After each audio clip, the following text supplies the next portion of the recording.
Hi guys, I'm so sorry about the delay. Um, okay, so can you hear me now or see my screen?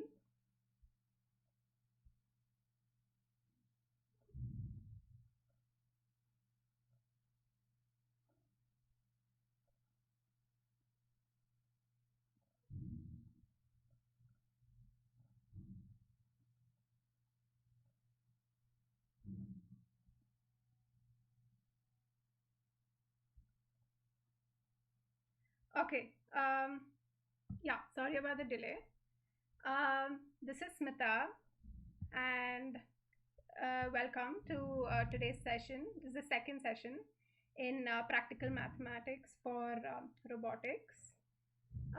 So today's session is going to be on Jacobian and velocities. Okay, so we'll go ahead and start. Make sure before watching this you have watched the previous session on DH parameters on and frame assignments because we're going to be using a lot of those concepts in this.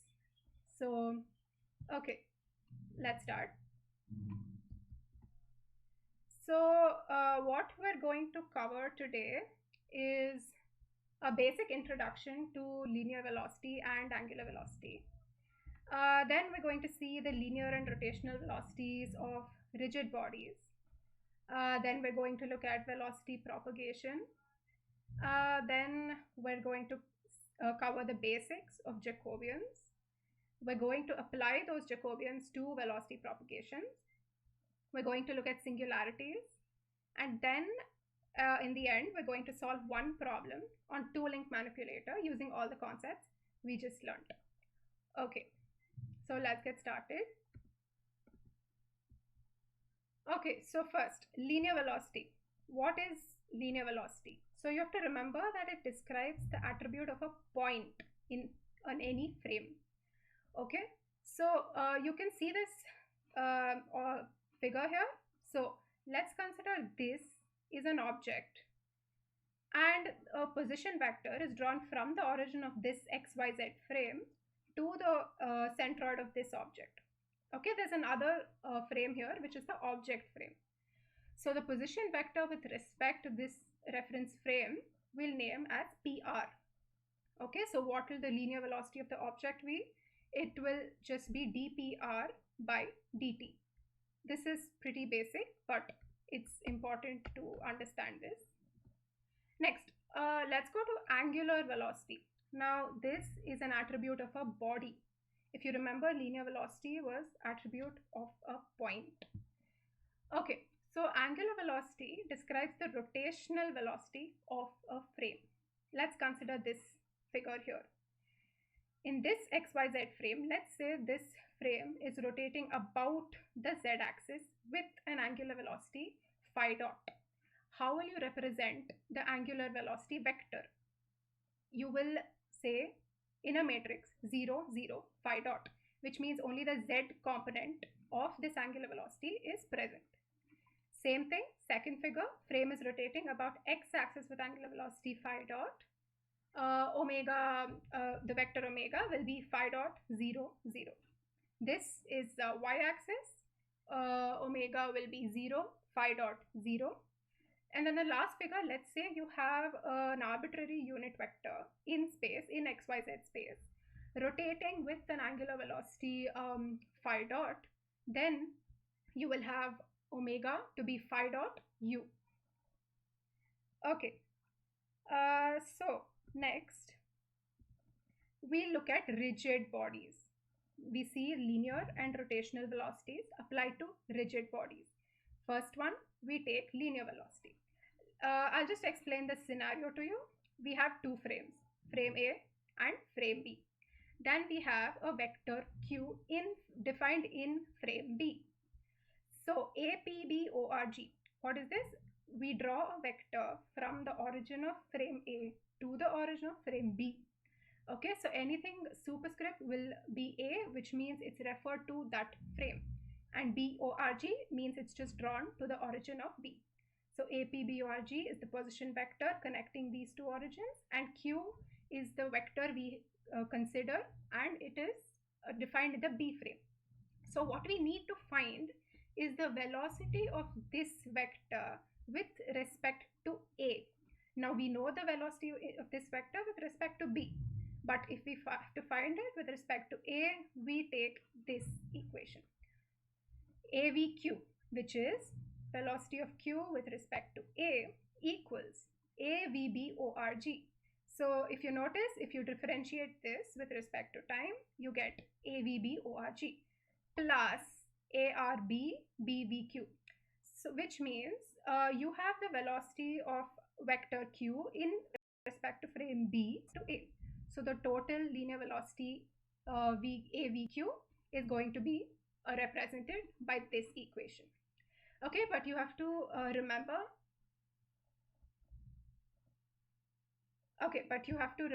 that this equation holds good only when the relative orientation of B with respect to A remains constant, which means B is not rotating with respect to A. I'm sorry if it's buffering a little bit. It will load soon enough. Okay. Next, we consider the second case, rotational velocity. Here, we have the same two frames A and B, but this time their origins are coincident, which means both A and B start at the same point, but B is moving with some rotational velocity with respect to A, as in B is rotating with some velocity with respect to A. Again, we have a vector QB defined with respect to B. So what we need to find again is the velocity of vector Q with respect to A. Okay, so again we take it's given by ARBBVQ, which means the velocity of vector Q pre-multiplied by the rotation of B with respect to A. It accounts for the rotation, plus now what we see is a cross product. It's not just multiplication, this is a cross product. This is A omega B crossed with ARBBQ. So this shows how much Q has rotated with respect to A. Okay, A omega B, as you can see here, is the angular velocity of B with respect to A. Okay, so AVQ in case of rotational velocity is represented by this equation. So if you want to understand this cross product, just read it from right to left. See, the vector Q in B is being rotated with respect to A. So now this is crossed with the rotational velocity of B with respect to A. Okay, so in turn, this total product gives you the rotational velocity of Q with respect to A. So we considered separate cases, but in practical situations, you have to apply both of them simultaneously. Okay, so over here we see simultaneous linear and angular velocity applied together. So we merge both the cases. Here the origins of the frame are not coincident, and the linear and angular velocities have to be added up, which means B is rotating with respect to A and moving with certain linear velocity with respect to A. So now the total linear velocity of vector Q with respect to A will be AVBORG, which is the velocity of origin, ARBBVQ, that's the velocity due to the linear motion, plus A omega B cross ARBBQ, which is the velocity due to angular motion. This is the final result for the derivative of a vector in a moving frame as seen from a stationary frame. A over here is stationary. Okay, so we'll move on to the next concept. Okay, this is about the links of the robot. Okay, so if you remember from the previous session, from the DH parameter session, this diagram will look familiar to you. Okay, this is links of a robot. This is one link, this is the joint between the two links, and this is the second link. Okay, so we'll call this link I and this as link I plus 1. They both have different frames. This is XI, YI, ZI frame. This is xi plus 1, yi plus 1, and zi plus 1. Again, between the origins of these two frames, we draw a position vector ipi plus 1, which is similar to apborg, which we just saw.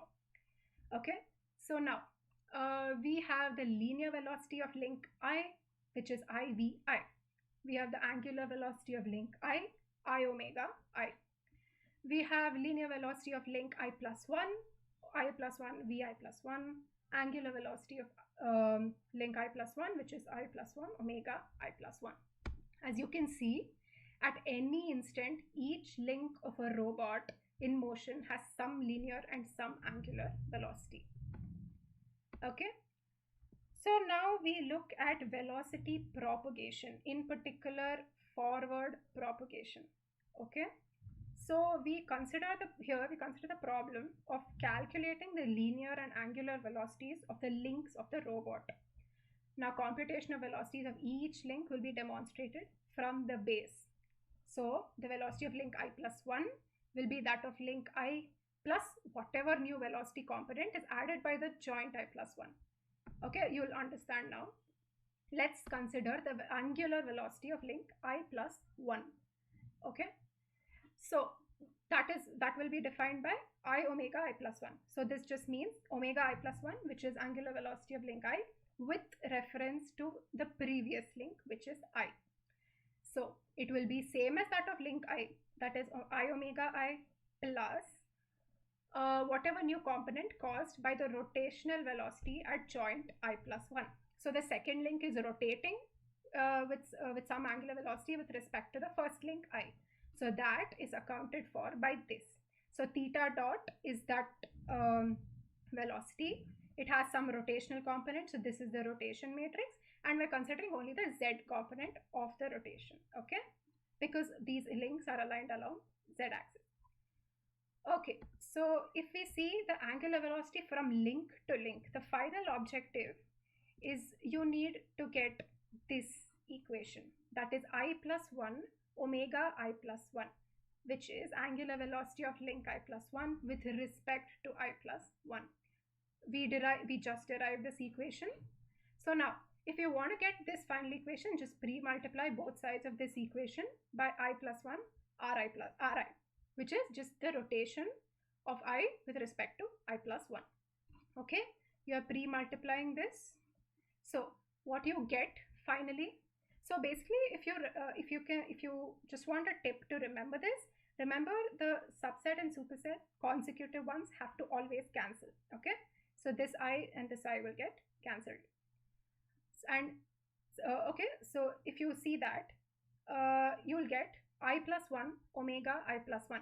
So if you have I omega I plus 1 and you pre-multiply it with some rotational matrix, you which is I with respect to I plus 1, you can imagine that what you will get is the angular velocity of I plus 1th link with respect to the I plus 1th link itself. Okay, so the right side of this equation is same as here. Even here you can see if you cancel it, it's easy for you to remember it. We just finished with angular velocity. Now we will move on to linear velocity of link I plus 1. Again, same, we need vi plus 1. So there'll be 3 components to this. One is same as that of origin of frame I, vi, plus one new component caused by the rotational velocity of link I, that is omega I cross pi plus 1. Plus, in case of prismatic movement, that is linear movement, you have another component di plus 1 dot z. So we're taking the z component of this distance d. Distance d is how much ever link I plus 1 moves linearly from I. Okay. So linear velocity from link to link. Okay. So again, we had the previous equation. You have to pre-multiply both sides by I plus 1 or I plus 1. So you get this equation. Again, cancels out. You get I plus 1 vi plus 1, which is the linear velocity of link I plus 1 with respect to I plus 1 itself. Okay. So then you have this rotation matrix with IVI plus I omega I cross IPI plus 1. Now, if you put all of them together, you have two kinds of joint length, right? Prismatic and rotation. So in each case, it's a different equation, okay? For the case that joint I plus 1 is rotational, and for the case that joint I plus 1 is prismatic. So if it's rotational, you have these equations. If it's, okay, I will show you the prismatic also and I will compare it. So let's take it for angular velocity when it's rotational and prismatic. So you can see that this term is extra because theta dot in case of prismatic movement is 0 because there is no angular velocity there. Again, for linear velocity, when it's prismatic, you have an extra d dot term. D dot is a common convention. It just means differential of d with respect to time. So you will, when it's prismatic, you will have this extra term as compared to this. Otherwise, these equations are just what we've seen in the previous slides. Okay, so now we'll move on to the new concept. Okay, so if you remember from your previous sessions, you remember what forward kinematics are. Just for a quick review, if you have this robot, a 3 degree of freedom robot, a base, a joint 1, the joint 2, joint 3, and the end effector. This joint area will be the joint space, and wherever the robot will end up, that is the effector will end up, will be the Cartesian space, arbitrary x, y, z point where you want the robot to go. Okay, so if you have theta, that is the joint angle. So if you already know your theta, going to x, as in you want from theta you find x. So this is forward kinematics. Inverse will just be x going back to theta. Okay, so you just have to remember theta going to x. If you have theta, finding x is forward kinematics. Let's say all these motions are very small and you consider differential motion. You you have a very small theta, so that means a very small change in x. Okay, so this is instantaneous kinematics. Theta plus arbitrary d theta gives x plus del x. Okay, so what we need to find here is the relation between this del theta and this del x. So if you just differentiate this with respect to time, you have theta dot and x dot. Remember here x represents the position and the orientation. So you can remember, you can find out that x dot has a component of linear velocity and that of angular velocity. So what gives the relation between theta dot and x dot? This is where Jacobian comes in. The Jacobian gives the relationship between theta dot and x dot. What is a Jacobian? It is a multidimensional form of the derivative. That's okay. So we've seen a vector derivative with respect to a scalar. For example, let's say we had angular velocity omega. If we differentiate that with respect to time, we get d omega by dt. Here time is a scalar. So that was a vector derivative with respect to a scalar. But how do we find a vector derivative with respect to a vector? That's what a Jacobian is. The vector derivative with respect to a vector. Okay, so we'll see over here. For example, we have 6 functions, okay, each of which is a function of 6 independent variables. We have y1, y2 to y6. Each of them, let's say y1 is f1 of x1, x2, x3, x4, x5 and x6. y2 is f2 of x1 through x6, and all the way till y6, which is f6 of x1 through x6. Or broadly, we can say that y equals fx, f of x. So now if you differentiate this, we're doing partial differentiation over here, okay? Differentials of yi as a function of xj, okay? So we take del y1 equals dou f1 by dou x1 del x1 plus dou f1 by dou x2 del x2 all the way up to dou f1 by dou x6 del x6. Similarly for y2, dou f2 by dou x1 del x1. So you can continue to del 6.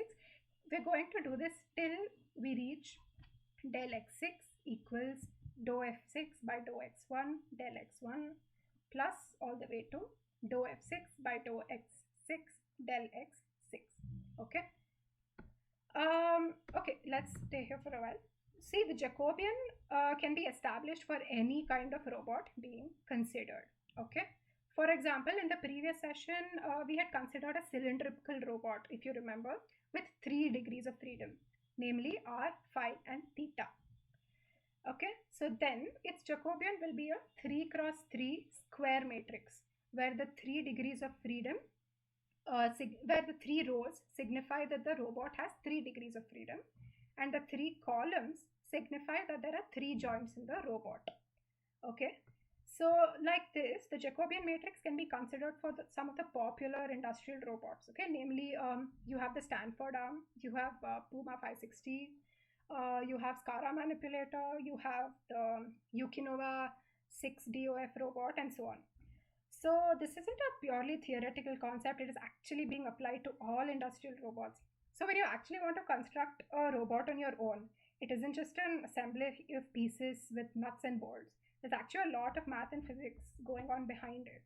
See, after you mechanically assemble the robot, you have to calculate the DH parameters for it, get the transformation matrices, apply forward kinematics, do the forward velocity propagation, derive the Jacobian matrix, get the dynamics of the robot, simulate it in any simulation environment, and then you input all of this into your code and actually make your robot work. Okay, so we see here dou y equals dou f by dou x del x. So what we have here is j of x. This here is called the Jacobian matrix. Okay, it's composed of terms dou f1 by dou x1 through dou f1 by dou xn all the way up to dou fm by dou x1 through dou fm by dou xn. So the number of rows in the Jacobian matrix is the number of degrees of freedom of the in the Cartesian space being considered. So if you have 3 rows, dou f1, dou f2, and dou f3, that means you have a robot with 3 degrees of freedom. Now, the number of columns in the Jacobian matrix is equal to the number of joints of the manipulator. For example, if you have till dou x1, dou x2, and dou x3, which means your robot has 3 joints. Okay. So next we go to Jacobian applied to velocities. Okay. So in the field of robotics, we generally use Jacobians that relate joint velocities to Cartesian velocities at the tip of the arm. Okay, so joint velocity over here is theta dot. Whatever your joint angle is, differentiating that, you get theta dot. And Cartesian velocities is where you want your end effector. So you have your point in Cartesian space. Differentiating that, you have your v. Okay, so the relation is just v equals j of theta dot, which means your velocity is equal to your Jacobian matrix into your theta dot, which is your joint velocities. Okay, next we have a few important points to remember about Jacobians. Jacobian can be of any dimension, including non-square. Okay, so it will be non-square when m is not equal to n, that is number of rows not equal to columns, and there is some angular velocity included in the matrix. Okay, so this we already looked at. Number of rows is number of DOS, number of columns is number of joints. So now Jacobians can be obtained by 2 different methods. Okay, so one is direct differentiation of the kinematic equations. So when you have a robot and you know all its specifications, you will first derive its kinematic equations.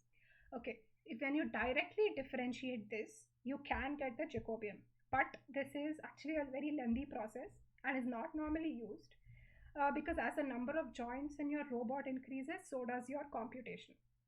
Okay, so what we can use is successive application of the formula given below. If you remember, we already learned this. It's I plus 1 omega I plus 1 and I plus 1 v I plus 1. So now you can see how we're going to apply what we learned about velocities to solve problems and integrate it with Jacobians and all that. Okay, so next we move on to a very important topic called singularities. So, what is a singularity? In a purely mathematical way, a singularity arises when the determinant of a matrix is zero. So, in robotics, physically, when any part of the robot is locked in a particular way or a particular orientation and cannot move further, which means it's stuck in that position, it's called a singularity. Okay, we saw that v equals j theta into theta dot. That's the basic equation, right? So, but where we knew the joint rates, which means we knew theta dot, we needed to find v. Now, if we don't know the theta dot and we want to find it, we need to find the inverse of the Jacobian matrix, which is j inverse of theta. This is what we're doing here. This equation relates the joint velocities and the Cartesian velocities. So inverse Jacobian is a very important concept in robotics, guys. So theta dot will be defined by j inverse of theta into v. So as you can see, there are quite a few fundamental problems that arise here. First of all, if we take an inverse of a matrix, what should it be? It should be invertible. So your Jacobian matrix J should be invertible. Let's have a small question time. Is my first okay? So I'll just ask these questions. I will wait for a minute if anybody wants to answer it in the live chat. And if I don't get any answer, I will just continue it myself. Okay, so here are your questions. Is the Jacobian invertible for all values of theta? That means, is J inverse of theta invertible for all values of theta? If not, where is it not invertible? Okay, so I'll just wait for a minute. Okay, so if anybody wants to try, please answer in the live chat. Otherwise, I will continue.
Okay, so I didn't come across any answers. That's okay. I'll just tell you the answers. So, is the Jacobian invertible for all values of theta? No, it's not. Why? For any Jacobian obtained for any kind of robot, there will be some particular values of theta for which the Jacobian becomes singular, meaning the determinant of the Jacobian matrix becomes zero. So it's non-invertible. Okay, for example, if it's a 3 cross 3 matrix and any column or row has, let's say, 3 cosine terms entirely, then for that particular matrix, let's say you put theta equals 90 degree. Okay, so then that whole column or row reduces to 0 because cos 90 is 0. So theta equals 90 for this robot is a singularity. Okay, so the physical aspect of such a singularity will be explained in the upcoming slide. So in any robot, usually singularities will be present at the boundary of their workspace. Workspace has already been explained before in the previous sessions. So in depth, there are two types of singularities which occur. In the upcoming videos, they show other types of singularities which are actually a subclass of these two types. So the two types are: one, workspace boundary conditions. So these occur when the manipulator is fully stretched out or folded back on itself in such a way that the end effector is at or very near the boundary of the workspace. Second type is workspace interior singularities. These occur from away from the workspace boundary. They generally are caused by lining up of two or more joint axes. So if two or more joint axes line up and they're parallel, the robot gets locked in a position and it can't move anymore. Okay, so I'm going to be showing you these two videos which demonstrate the type of singularities in industrial robots. Okay, here we go.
Okay,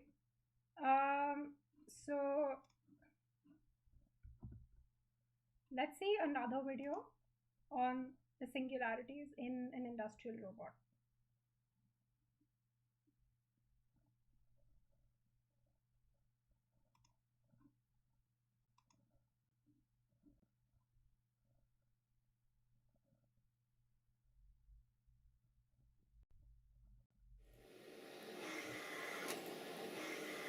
Okay, so first we see a wrist singularity. Okay, so this is basically your wrist.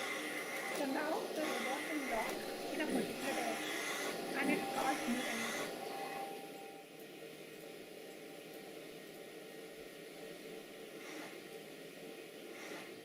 Yeah, so that's the wrist singularity. So this is not able to move anymore. So the robot is stuck in this position. Now we come to something called a shoulder singularity.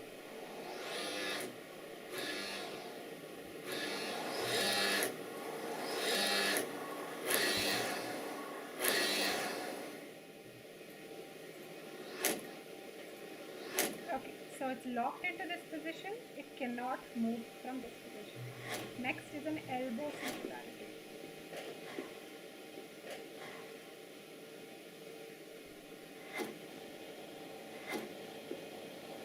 It's locked in here. It can't move anymore.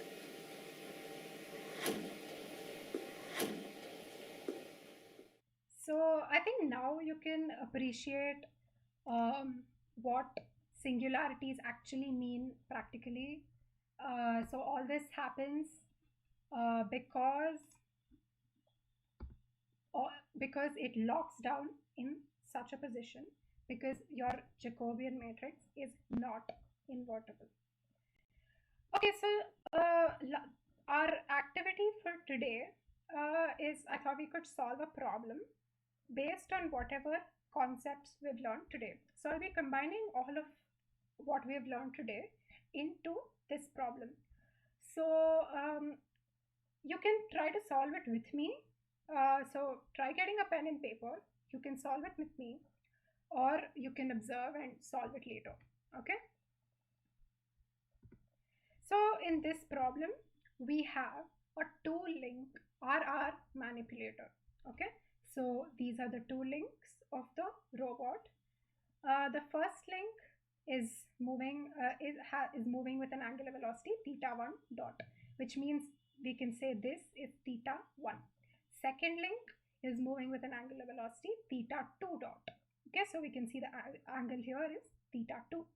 The length of this link, this joint is L1, length of this joint is L2. So now there are three frames. Okay, one frame over here, x, y, z, x naught, y naught, z naught, and x1, y1, z1. Okay. Hello, and thank you for choosing Omron's TEM Collaborative Robot, or Cobot, to assist your automation needs. Right. Sorry about that. And so, yeah, as we saw, we have a second frame here, x2, y2, and z2. Now we have a third frame at the end effector, which is x3, y3, and z3. So the velocity of the end effector here, the linear velocity, is v3. Okay. So now the question is, calculate the velocity at the tip of the arm, that is v3, as a function of the joint rates, that is theta1 and theta2. So what you want is basically a relationship between v3, theta1 dot, and theta2 dot. So again, we're going to be calculating DH parameters for this. You will have to recall what we learned in the previous session, or you can go watch the video. I will just explain here. We have 1, 2, 3 i's. We have alpha I minus 1, which is the rotation about x-axis, ai minus 1, which is the prismatic or linear movement along x-axis, di, which is the prismatic or linear movement along z-axis, and theta I, which is the rotation along z-axis. Okay, so for the first thing, alpha I minus 1 will be 0, ai minus 1 will be 0, di will be 0, and theta I will be theta 1, because it's for the first link. In the second case, alpha I minus 1 will be 0, ai minus 1 will be L1, di will be 0, and theta I will be theta 2. Third case, alpha I minus 1 will be 0, ai minus 1 will be L2, di will be 0, and theta I will be theta 3. So from this table of DH parameters, you can derive the transformation matrices. I haven't shown the steps of the derivation because it's already mentioned before. So I will just show you the transformation matrices directly. T0 to 1 will be defined as this. I'm sure you know this convention. C1 means cos theta 1 and S1 means sin theta 2. C2 is sin theta 1. C2 is cos theta 2, S2 is sin theta 2. So the transformation matrix T12 is defined by this, and the transformation matrix T23 is defined by this matrix. Okay, so you can go ahead and solve it if you want, but I'm just going to go forward now. So we read about these two equations today. If you remember, I'm just going to leave them here. So we're going to calculate the link-to-link transformation, which is we're going to calculate the angular and the linear velocity for each of the links, that is 1, 2, and 3. Okay, so we have it here. This is the first frame, and this is the second frame, and this is the third frame. Okay, so now 1 omega 1, the angular velocity of link 1 with respect to 1 will be 0, 0, theta 1 dot, because we have only the z component theta 1 dot present. Okay, because this is x1, z1, if you can see over here. So rotation is only along the z axis by an angle theta 1. So differentiating that, you will get theta 1 dot. 1v1 is 0, 0, 0 because it's a rotational joint. There is no linear or prismatic movement. Okay, then we go to the second link, 2v2, the angular velocity of the second link with respect to link 2. All you have to do is substitute it in this formula. So over here your I plus 1 will be 2 and your I will be 1. So if you substitute that in this equation, you get 2 omega 2 equals 2r1 1 omega 1 plus theta dot 2 2z2. Okay, so you already know 1 omega 1, so you substitute that here, you will have 0 0 theta 1 dot. Okay, since there is no rotation from I plus 1 Ri is 2r1, which is the rotation from 2 with respect to 1. There is no rotation, so sorry, there is one rotation, so that will just be your identity matrix, and 1 omega 1 will be 0 0 theta 1 dot. So this one will be theta 2 dot or 2z2. For that you will get 0 0 theta 2 dot, because you only have the z component of theta 2. So adding both of them, you will get 0 0 and theta 1 dot plus theta 2 dot. Okay, so 2v2, that is the linear velocity of link 2 with respect to 2, is this. You substitute 2 and 1 over here. 2v2 equals 2r1 into 1v1 plus 1 omega 1 cross 1p2. Okay, so 1v1 we know is 0, so this term will be 0. Then we have 1 omega 1, which we already have, and then we have 1p2. So 1p2 is this. You can see this is 1t2. The last column in this transformation matrix will be your 1p2, because if you remember, this is what represents position or linear movement basically. Okay, so 1p2 will be L1 0 0 1. So this 0 0 theta 1 dot crossed with L1 0 0 1, you get this. Okay, so basically this is the rotation matrix 2r1, which is this. You are multiplying it with this, which is this term. When you multiply it, you'll get this. Okay,